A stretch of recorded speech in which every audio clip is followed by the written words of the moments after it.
inspired by an awesome revelation when I was young, and it propelled nearly everything I did in life.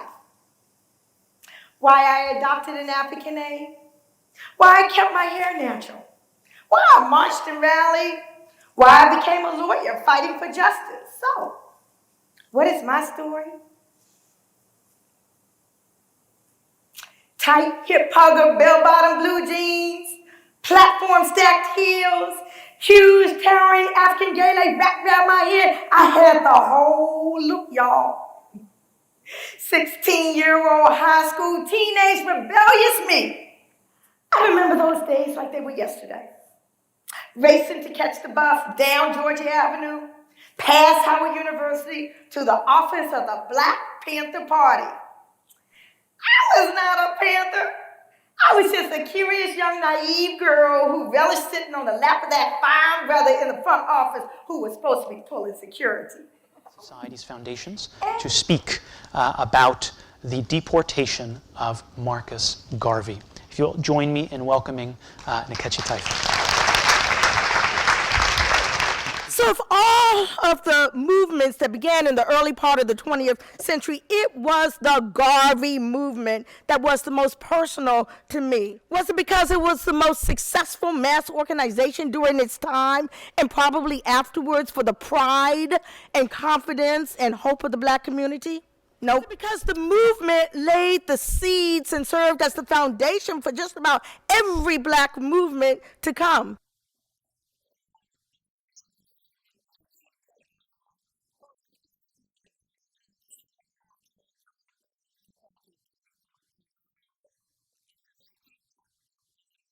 Why are Black people not respected and treated as others? Why? Why are atrocities committed against Japanese Americans and Native peoples addressed to an extent, but not those of African Americans? How? How can an administration righteously seek justice for immigrant children separated from their families at the border while historically ignoring the snatching of Black babies from mothers' breasts? How can an anti-Asian hate crimes bill sail through Congress while anti-lynching legislation struggled for over a century up until just last week to finally see the light of day? Indeed, it never dawned upon her that a young Black woman could be sent to Harvard, Judge Jackson, for the cost of what society pays for her incarceration. During the early 1990s, I remember walking the halls of Congress, lobbying against the various crime bills, which culminated in the Violent Crime Control and Safe Streets Act of 1994.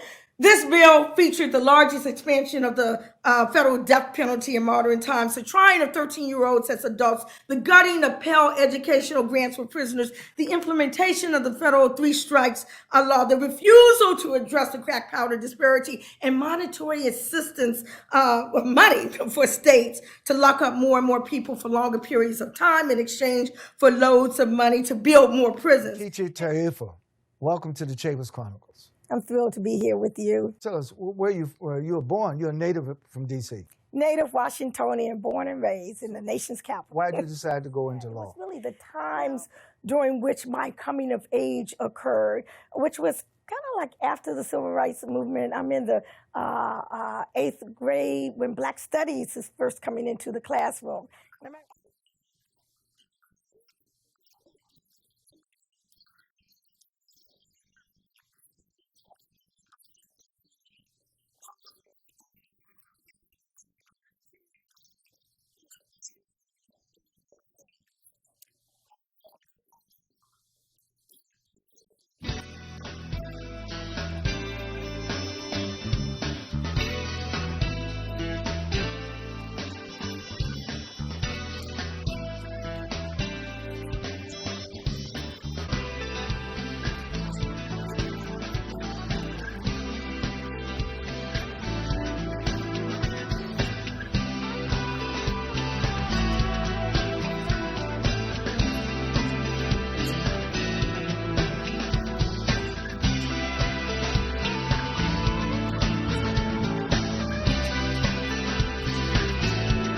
Attention meeting planners, book Nkechi Taifa as your next convention or commencement speaker, keynote address, university or college lecturer, or moderator.